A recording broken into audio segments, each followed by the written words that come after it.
آپ کے زبان مبارک پر جھوٹ، آپ کے آنکھ مبارک سے خیانت کا امکان ہی نہیں تھا، وہ تو معصوم عن الخطا تھے، اس کے باوجود آپ یہ دعا کرتے تھے۔ بس ٹھیک اسی طرح سے اللہ کے نبی علیہ الصلوۃ والسلام دعا کرتے تھے، یا اللہ میری اولاد میرے لیے وبال نہ بن جائے۔ آپ کے مبارک الفاظ جو دعاؤں کی کتابوں میں ہیں وہ اس طرح سے ہیں، اللہم انی اعوذ بک من امرأۃ تشیبنی قبل المشیب ومن والد یکون علی وبالا، یا اللہ میں ایسی بیوی سے پناہ چاہتا ہوں جو وقت سے پہلے مجھے بڑھاپے کو پہنچا دے، اور ایسی اولاد سے میں پناہ چاہتا ہوں جو اولاد میرے لیے وبال بن جائے۔ تو اس کے معنی یہ ہیں، ظاہر ہے آپ علیہ الصلوۃ والسلام کے گھر میں ایسی کوئی اولاد نہیں تھی، سوچا بھی نہیں جا سکتا کہ جس کے اولاد کے بارے میں خطرہ ہو کہ وہ آپ کے لیے وبال بن جائے۔ آپ کے مبارک اولاد میں سے صاحبزادگان بچپن میں ہی دنیا سے رخصت ہو گئے۔ آپ کی صاحبزادیوں میں سے 3 صاحبزادیاں حضرت زینب، حضرت رقیہ، حضرت ام کلثوم آپ کے حیات مبارکہ میں ہی اس دنیا سے رخصت ہو گئیں، اور آپ کے جس وقت تشریف فرما تھے اس وقت اخیر عمر میں صرف ایک فاطمۃ الزہرا رضی اللہ تعالی عنہ حیات تھیں، جن کے متعلق آپ نے خود فرمایا تھا فاطمہ تو بضعۃ کبدی، فاطمہ میرے جگر کا ٹکڑا ہے، اور آپ نے ارشاد فرمایا تھا سیدۃ نساء اہل الجنہ فاطمہ، جنت کی تمام عورتوں کی سردار فاطمہ ہیں۔ تو ظاہر ہے جس فاطمہ کے متعلق یہ بلند ترین ارشادات فرمائے جا رہے ہوں، اس کے متعلق سوچا بھی نہیں جا سکتا کہ وہ آپ کے لیے وبال بن جائے۔ پھر آپ نے یہ دعا کیوں فرمائی، یا اللہ ایسی اولاد سے مجھے بچانا جو اولاد میرے لیے وبال بن جائے؟ ظاہر ہے اس کے معنی صرف یہ ہیں کہ یہ اولاد والوں کو انتباہ کیا جا رہا ہے کہ تم اپنی اولاد کی تربیت میں ایسی کوتاہی ہرگز نہ کرنا کہ یہ اولاد تمہارے لیے آخر میں وبال بن جائے، اور اولاد کو پیغام دیا جا رہا ہے کہ تم اپنے والدین کے لیے مصیبت اور اولاد مت بننا۔ اولاد جب اللہ تعالی شانہ عطا فرمائیں تو خوشی کے ساتھ ساتھ بہت بڑی ذمہ داری، بہت ہی بڑی ذمہ داری ہے کہ یہ اولاد ان کی صحیح تربیت ہو، ان کو صحیح تعلیم ملے، ان کا کردار نہ بگڑے، یہ بری عادتوں کا شکار نہ ہو جائیں، یہ گمراہ نہ ہو جائیں، اور یہ آگے چل کر کے خود ان والدین کے لیے اور ملت کے لیے وبال جان نہ بن جائیں۔ آج کے عہد میں عموماً والدین کے حقوق بیان ہوتے ہیں اور ہونے بھی چاہیے، اس میں کوئی شک نہیں ہے کہ اسلام میں والدین کے بہت زیادہ حقوق ہیں، بہت ہی زیادہ حقوق ہیں۔ بلکہ اگر یہ سوال کیا جائے کہ اسلام میں سب سے بڑا گناہ کون سا ہے تو جواب آئے گا شرک، اور اس کے بعد اگر سوال کیا جائے کہ اسلام میں دوسرا سب سے بڑا گناہ کون سا ہے تو جواب آئے گا والدین کی نافرمانی۔ چنانچہ احادیث مبارکہ میں ہے سئل رسول اللہ صلی اللہ علیہ وسلم عن الکبائر فقال الاشراک باللہ وعقوق الوالدین، اللہ کے نبی علیہ الصلوۃ والسلام نے جب بڑے بڑے گناہوں کو شمار فرمایا تو آپ نے سب سے پہلا گناہ جو قرار دیا وہ ہے شرک کرنا، اور نمبر 2 پر والدین کی نافرمانی۔ تو والدین کے حقوق بہت زیادہ ہیں، اور عام طور پر والدین کے حقوق بیان ہوتے ہیں، لیکن اولاد کے حقوق کے سلسلے میں بیانات میں بھی کوتاہی ہوتی ہے اور ادائیگی میں تو بہت ہی کوتاہی ہو رہی ہے۔ اسی کا نتیجہ ہے کہ ہمارے گھروں کے بچے اور بچیاں طرح طرح کی خرابیوں کا شکار ہو رہے ہیں، اور والدین ابتدا میں تو دھیان نہیں دیتے، توجہ نہیں کرتے، فکر نہیں کرتے، ہوشیار نہیں رہتے، اور جب بچہ بگاڑ کے آخری حد تک پہنچ چکا ہوتا ہے پھر اس کے بعد ان کی پریشانیاں موت تک کے لیے ساتھ ہو جاتی ہیں۔ حضرات، اولاد اللہ تعالیٰ شاہ نے عطا فرمائی ہے تو اولاد کے حقوق کو جاننا بہت زیادہ ضروری ہے، اولاد کے حقوق کو پہچاننا اور ان کو ادا کرنا بہت زیادہ ضروری ہے، اور ان حقوق کی ادائیگی کے لیے انسان کو طرح طرح کی تدبیریں کرنی ہوں گی، بلکہ طریقے سیکھنے ہوں گے کہ تربیت اولاد کے لیے کیا کیا اصول اپنانے ہیں، تربیت اولاد کے لیے ہمیں کن کن چیزوں کی فکر کرنی ہے، تربیت اولاد کے سلسلے میں ہم سے کہیں کوتاہی اور غفلت تو نہیں ہو رہی ہے۔ جناب رسول اکرم صلی اللہ علیہ وسلم سے سوال کیا گیا، یا رسول اللہ اولاد کا کیا حق ہے؟ تو آپ نے ارشاد فرمایا حسن التسمیت و حسن التربیت، نام بہترین رکھنا اور تربیت بھی عمدہ کرنا۔ نام رکھنے کے سلسلے میں تو والدین بہت تگدو کرتے ہیں اور بہت غور و فکر کرتے ہیں، بہت زیادہ معلومات کرتے ہیں، پھر نام سلیکٹ کرتے ہیں، اور اس میں بھی بعض دفعہ اس کی پرواہ نہیں ہوتی ہے کہ نام اسلامی نام آیا بھی یا نہیں۔ تو بہرحال اس سلسلے میں تو اچھی طرح سمجھنا چاہیے کہ اپنے بچوں کے وہ نام رکھیں جو خالص اسلامی نام ہوں، انوکھا نام، نایاب قسم کا نام، ایسا نام جو کہیں کسی کا نہ ہو وہ نام منتخب کرنا یہ کوئی اسلامی مزاج نہیں ہے۔ اسلامی مزاج یہ ہے کہ نام ایسا منتخب کریں گے کہ سننے والے کو اول وہلے میں محسوس ہو جائے کہ مسلمان بچہ ہے، اور اس کے لیے اللہ کے اسماء مبارکہ میں سے کوئی اسم مبارک لے کر اس کے ساتھ عبد لگانا چاہیے، اور اسی طرح سے حضرات انبیاء علیہ الصلوۃ والسلام کے اسماء مبارکہ میں سے کوئی نام، یا حضرات صحابہ کرام کے اسماء مبارکہ میں سے کوئی نام، یا عربی کے وہ کلمات جن کے معنی بہت عمدہ ہیں، جیسے عارف، جیسے شریف، جیسے عادل، جیسے عامر، جیسے معروف۔ غرض یہ کہ اس طرح کے وہ نام جن ناموں کے معنی بھی بہت اچھے ہوں، اور جو نام مسلمانوں کا امتیاز ہیں، جو نام مسلمانوں کی شناخت اور پہچان ہوں، وہ نام رکھنے چاہیے۔ نام رکھنے کے سلسلے میں یہ اصول ذہن میں رکھ لیا جائے کہ مثلا حضرات انبیاء علیہ الصلوۃ والسلام کا نام رکھنا ہے۔ اب انبیاء علیہ الصلوۃ والسلام میں ایک نبی کا نام تھا یعقوب، ایک نبی علیہ السلام کا نام تھا داود، ایک نبی علیہ الصلوۃ والسلام کا نام حضرت یوسف۔ ہم جب اپنے بچوں کا نام رکھیں گے نبیوں کے نام پر، تو ہم بچے کا نام اسحاق، یعقوب، یوسف، موسیٰ، عیسیٰ رکھیں گے۔ لیکن یہی نام جب عیسائی حضرات رکھتے ہیں تو وہ داود کے بجائے ڈیوڈ، اور یوسف کے بجائے جوزف، اور یعقوب کے بجائے جیکب رکھیں گے۔ ظاہر ہے ہم اگر یہ سوچ کر کے کہ ڈیوڈ اور جوزف یہ بھی نبی ہی کے نام ہیں، بس تلفظ ان کا اس طرح سے ہم یہ نام رکھیں گے، تو ہر سننے والا سمجھ جائے گا کہ یہ مسلمان بچہ نہیں ہے بلکہ عیسائی بچہ ہے۔ لہٰذا اپنے بچوں کے نام رکھنے میں، چاہے لڑکوں کا نام ہو چاہے بچیوں کے نام ہوں، بہت ہوشیاری برتنی چاہیے اور اسلامی آداب اور اصول کے مطابق نام رکھنے چاہیے۔ جناب رسول اکرم صلی اللہ علیہ وسلم کا ارشاد مبارک کہ جس میں آپ نے اولاد کے حقوق بیان فرمائے، اس میں ایک ہی لفظ میں آپ نے تمام حقوق بیان فرما دیے، وہ ہے حسن التربیت۔ حسن التربیت کے معنی یہ ہیں کہ بچوں کی تربیت اس طرح سے کی جائے کہ آگے چل کر کے یہ مسلمان بنیں، صاحب ایمان ہوں، اللہ کے ساتھ ان کا تعلق ہو، دین اسلام کے ساتھ ان کو محبت ہو، دین پر عمل کرنے کا ان کو جذبہ ہو، حلال و حرام وہ پہچاننے والے ہوں، جو اللہ نے فرض کی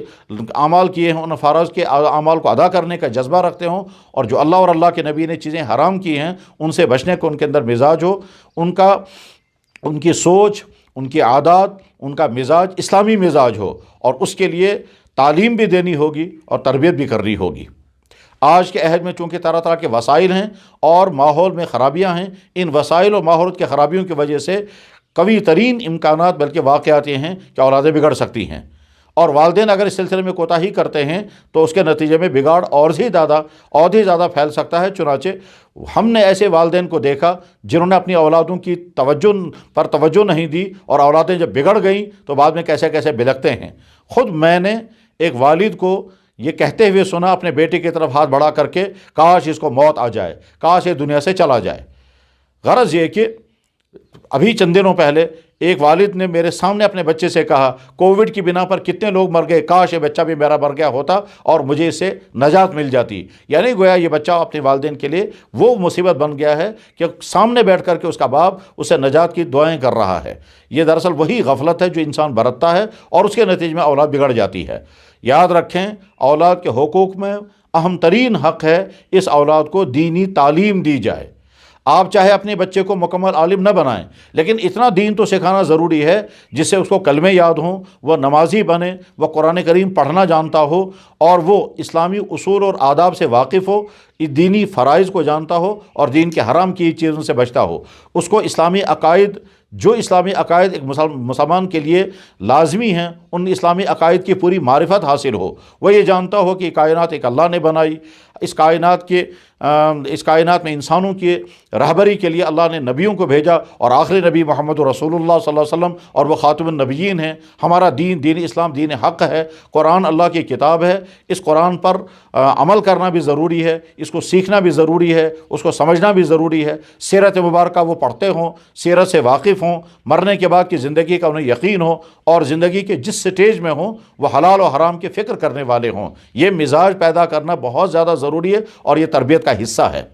جیسے والدین اپنی اولاد کی صحت کی فکر کرتے ہیں، جیسے والدین اپنی اولاد کی تعلیم کی فکر کرتے ہیں، جیسے والدین اپنی اولاد کے روزگار اور آگے چل کر شادیوں کی فکر کرتے ہیں، اس سے کہیں زیادہ ضروری ہے کہ یہ والدین اپنی اولاد کی تربیت کی فکر بھی کریں، اور تربیت اسلامی، یعنی یہ مسلمان بچہ اگر مسلمان ہی ہونا چاہیے۔ اس وقت جو ہمارے معاشرے کی صورتحال ہے وہ ہم سب کے سامنے ہے۔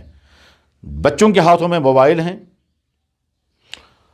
پوچھنے والا انہیں کوئی نہیں ہے کہ وہ کس چیز میں اس کو استعمال کر رہے ہیں، رات و دن کے ان کے مشاغل کیا ہیں، والدین کو اس کی توجہ ہی نہیں، فکر ہی نہیں ہے، یا والدین اپنے ذہنوں میں یہ بات بٹھائے ہوئے ہیں کہ ہمارا بچہ اور ہماری بچی بگڑ نہیں سکتی ہے، حالانکہ ماحول کے بگاڑ کا شکار ہو کر وہ نہ جانے کتنی خرابیوں کا شکار ہو چکا ہوتا ہے۔ ہمارا بچہ لباس کیا پہن رہا ہے، والدین کو اس کی فکر ہی نہیں ہے۔ ہمارا بچہ شکل و صورت کیا اپنا رہا ہے، والدین کو اس کی فکر ہی نہیں ہے۔ آج کے بکثرت نوجوانوں کا لباس اور ان کی شکل اور ان کے بالوں کی حیت اور سٹائل ایسا ہے جس سے کوئی علامت ہی باقی نہیں بچی ہے کہ یہ مسلمان بچہ ہے یا نہیں۔ اب لے دے کر شاید ایک ہی علامت بچی ہے، وہ ہے لڑکوں کے لیے ختنہ، اس کے علاوہ کچھ بھی باقی نہیں بچا ہے۔ تو غرض یہ کہ والدین اس سلسلے میں بے فکری کا شکار نہ ہوں۔ قرآن کریم میں اللہ تعالیٰ شانو فرماتے ہیں وَاعْلَمُوا أَنَّمَا أَمْوَالُكُمْ وَأَوْلَادُكُمْ فِتْنَةٌ، تم اچھی طرح سے سمجھو تمہارا مال اور تمہاری اولاد تمہارے لیے بہت بڑی آزمائش ہے کہ تم ان بچوں کو صحیح مسلمان بنانے میں کامیاب ہو جاؤ گے یا نہیں۔ لہٰذا والدین کی خدمت میں بڑی دردمندی کے ساتھ یہ گزارش ہے کہ خدارا چھوڑ دیں، خدارا یہ کوتاہی ترک کر دیں اور اپنے بچوں کی کڑی نگرانی کریں، شفقتیں بہت زیادہ کریں، لیکن شفقتوں کے معنی یہ نہیں ہے کہ شفقتوں کے نتیجے میں ان کی چاہتیں پوری کی جائیں، ان کے شوق پورے کیے جائیں اور ان کو چھوٹ دے دی جائے، وہ جیسے چاہیں جن عادتوں کا شکار ہونا چاہیں کوئی پرواہ نہ ہو، وہ جہاں جانا چاہیں کوئی پوچھنے والا نہیں ہے، اور اس کے نتیجے میں بچے بگڑ جاتے ہیں۔ کیا یہ حقیقت نہیں ہے کہ بچوں کی عادات بہت زیادہ بگڑ رہی ہیں؟ مثلاً وہ ڈرگز کا شکار ہو رہے ہیں، مثلاً وہ غلط تعلقات کا شکار ہو رہے ہیں، مثلاً وہ بری عادتوں کا شکار ہو رہے ہیں، مثلاً وہ فضول خرچوں کا شکار ہو رہے ہیں، مثلاً وہ سراسر غیر اسلامی فیشنوں میں مبتلا ہیں اور اسی شوق میں آگے بڑھ رہے ہیں، مثلاً ان کی حالت یہ ہے کہ کسی چیز سے پتہ ہی نہیں چلتا ہے کہ یہ مسلمان بچہ ہے یا کوئی غیر بچہ ہے۔ یہ سارا کا سارا والدین کا قصور ہے۔ والدین اپنے بچوں کے شوق پورا کرنے کے لیے تو دولتیں خرچ کر رہے ہیں، مگر یہ نہیں دیکھتے ہیں کہ ہمارا بچہ کس راستے پہ جا رہا ہے۔ بچے گھومنے کے لیے جائیں گے، نہ جانے کن کن برے کاموں میں وہاں مبتلا رہتے ہیں، والدین کو اس کے پرواہ نہیں، بس والدین یہ سمجھتے ہیں بچے ہیں صاحب، شوق ہے، ابھی شوق پورا کرنے دیا جائے، اور اس کے لیے شوق پورا کرنے کے لیے وہ تمام وسائل مہیا کرتے ہیں، دولتیں خرچ کرتے ہیں، اور اس کے نتیجے میں بچے بگڑ رہے ہیں۔ کتنے ہی گھروں کے بچے اب کتے پالنے لگ گئے ہیں، اور والدین کو اس کے پرواہ ہی نہیں ہے کہ ہمارا بچہ کتے پال کر کے کون سی بلندیوں پر پہنچے گا اور کون سی کامیابیاں حاصل کرے گا۔ ان کتوں کے پالنے سے اس کو دینی نفع کیا ہوگا، جسمانی نفع کیا ہوگا، مالی نفع کیا ہوگا، اخلاقی نفع کیا ہوگا؟ ظاہر کچھ بھی نہیں ہے، لیکن بچے نے شوق میں یا دوسرے لوگوں کے دیکھا دیکھی کتے پالنے شروع کر دیے ہیں، اور والدین کی اس کے پرواہ نہیں ہے۔ کتنے بچے ایسا لباس پہن رہے ہیں جو لباس سراسر غیر اسلامی لباس ہے، اور اس میں تمام فحش اور منکر کی چیزیں جمع ہیں، لیکن والدین کو اس کے پرواہ نہیں۔ کتنے بچے اپنے داڑھیوں اور اپنے بالوں کا وہ سٹائل اختیار کر رہے ہیں جس کو اللہ کے نبی نے حرام کر دیا ہے۔ آج جو فیشن بنا ہوا ہے بالوں کا کہ چاروں طرف سے بال صاف کر دیے جائیں اور سر کے درمیان کے بال اوپر کھڑے کر دیے جائیں، یہ وہ بال ہیں جس کو اللہ کے نبی علیہ السلام نے اپنے زمانے میں منع کر دیا تھا، لیکن آج کے بچے کر رہے ہیں، یہ اپنا رہے ہیں، اور والدین کو اس کی پرواہ نہیں ہے۔ اسی طرح سے بچے پوری رات موبائل کے غلط یوزنگ میں مبتلا رہتے ہیں، والدین کو اس کی پرواہ نہیں رہتی ہے کہ ہمارا بچہ کیا دیکھ رہا ہے، کیا سن رہا ہے، کن چاہتوں میں اس وقت گزار رہا ہے اور کن بری عادتوں کا شکار ہو رہا ہے، اس کے والدین کو پرواہ نہیں ہے۔ یاد رکھیں، اولاد کے حقوق پہلے ہیں، والدین کے حقوق بعد میں ہیں۔ جب اولاد بالغ ہو جائے، اپنے پاؤں پر کھڑی ہو جائے، اس کے بعد سوال آتا ہے ان اولادوں کی ذمہ والدین کے حقوق کیا ہیں۔ لیکن جب بچے چھوٹے ہوں، چاہے وہ ٹین ایج سے پہلے کے ہوں یا ٹین ایج کے بعد کے ہوں، تعلیمی زندگی میں ہوں یا معاشی سرگرمیوں میں ہوں، اس وقت تو والدین کے ذمہ اولادوں کے حقوق ہیں۔ تو جیسے والدین حق سمجھتے ہیں اپنے بچے کی صحت ٹھیک کریں، اپنے بچے کی تعلیم دیں، اپنے بچے کا آئندہ نکاح کریں، اس سے کہیں زیادہ ضروری والدین کے ذمہ یہ حق ہے کہ اپنے بچوں کی صحیح تربیت کریں۔ صورتحال یہاں تک پہنچ گئی ہے کہ بے شمار گھروں کے جوان بچوں کو اب کلمہ تک بھی یاد نہیں ہے، انہیں یہ بھی معلوم نہیں کہ قرآن کیسی کتاب ہے۔ چنانچہ بعض دفعہ کالجوں سے نکلنے والے بچوں سے پوچھتے ہیں آپ نے قرآن پڑھا ہے؟ وہ کہتے ہیں جی ابھی ہمیں فرصت ہی نہیں آئی یا ہمیں موقع ہی نہیں ملا۔ ان سے صورتیں پوچھتے ہیں تو صورتیں تک یاد نہیں ہیں، بلکہ یہاں تک بھی پایا گیا کہ ایک مسلمان بچے سے پوچھا گیا ہمارے نبی کا نام کیا تھا تو اس اب نبی کا نام بھی نہیں بتا سکا۔ جب میرے بھائیوں صورتحال یہ ہو تو آگے کیا امید رکھیں گے آپ کہ یہ اولاد آپ کی وفادار بنے گی اور یہ اولاد آپ کی خدمت گزار بنے گی؟ میں ایسے آدمی کو جانتا ہوں جس کا بیٹا بگڑتے بگڑتے اس خرابی کا شکار ہو گیا، آج وہ مرتد ہے، اور وہ ساتھ میں کہتا ہے کب میرا یہ باپ مر جائے گا اس مکان کا مالک میں بنوں گا۔ تعلیمی اعتبار سے بھی نل، کردار کے اعتبار سے بھی خالی، اور اس کے ارتداد کا شکار ہو گیا، اور نہ جانے کن کن سے پیسے لے کر کبھی کیا بنتا ہے اور کبھی کیا بنتا ہے۔ تو اس لیے بڑی دردمندی کے ساتھ درخواست ہے کہ والدین اچھی طرح سے سمجھیں اولاد کے حقوق کیا ہیں۔ چاہے اولاد لڑکا ہو چاہے اولاد لڑکیاں ہوں۔ بچیوں کا معاملہ تو اور زیادہ نازک ہے کہ جب والدین اپنی بچیوں کی تعلیم کے لیے سوچ بچار کرتے ہیں تو ساتھ میں یہ بھی دیکھیں کہ ہم بچی کو پڑھنے کے لیے کسی ایسی جگہ نہ بھیجیں جہاں جا کر کے وہ کسی خرابی کا شکار ہو جائے، جہاں جا کر کے وہ کسی ایسے راستے پر چل پڑے جس کے بعد ہم سر پکڑ کر کے روئیں گے، اور جب غیرت مٹ جاتی ہے پھر بعد میں آدمی کو افسوس بھی نہیں ہوتا ہے۔ بہرحال اولاد اللہ نے عطا فرمائی ہو، بیٹے ہیں یا بیٹیاں ہیں، ان کی تربیت کی بہت زیادہ فکر کریں اور اپنے کندھوں پر حق جانیں۔ ایسا نہ ہو کہ قیامت کے دن اللہ تعالیٰ شانہ کھڑا کر کے فرمائیں گے یہ تمہارے گھر میں جو اولاد پیدا ہوئی تھی یہ میرا بندہ تھا، مگر تمہارے گھر میں یہ بگڑ گیا اور تم نے اس کی تربیت کی فکر نہیں کی، تمہارے گھر کی بچی جو ہے وہ خرابیوں کا شکار ہو گئی اور بری عادتوں میں مبتلا ہو کر کے کہیں سے کہیں پہنچ گئی، تم نے اس کی پرواہ نہیں کی۔ یاد رکھیں، بچوں کے صرف شوق پورا کرنے کے لیے، بچوں کی ہر چاہت پورا کرنے کے لیے والدین جو کھلی چھوٹ دیتے ہیں یہ غلط طریقہ ہے۔ ہونا یہ چاہیے کہ ایک ایک چیز کا محاسبہ کیا جائے، ایک ایک چیز پر نظر رکھی جائے، ان کی سرگرمیاں کیا ہیں، ان کا وقت کس چیز میں گزر رہا ہے، وہ کیا پڑھ رہے ہیں، وہ کیا دیکھ رہے ہیں، وہ کون سی چینلوں پر چکر کاٹ رہے ہیں، وہ رات کو موبائلوں میں کیا کیا چیزیں دیکھ رہے ہیں، ان کی عادتیں بری بگڑ تو نہیں رہی ہیں، ان کے اطوار میں شکوک تو نہیں پیدا ہو گئے ہیں۔ ان تمام چیزوں پر کڑی نظر رکھیں، اور ساتھ میں یہ بھی دیکھیں آپ اپنے بچوں کو جو لباس پہنوا رہے ہیں کہیں ایسا تو نہیں ہوگا کہ قیامت کے دن اللہ کے نبی علیہ السلام کھڑے ہو کر کے فرمائیں گے کہ تم نے اپنے بچے کو میرا لباس نہیں میرے دشمنوں کا لباس پہنایا اور تم خوش ہوتے تھے؟ اس وقت کوئی جواب نہیں دے سکیں گے۔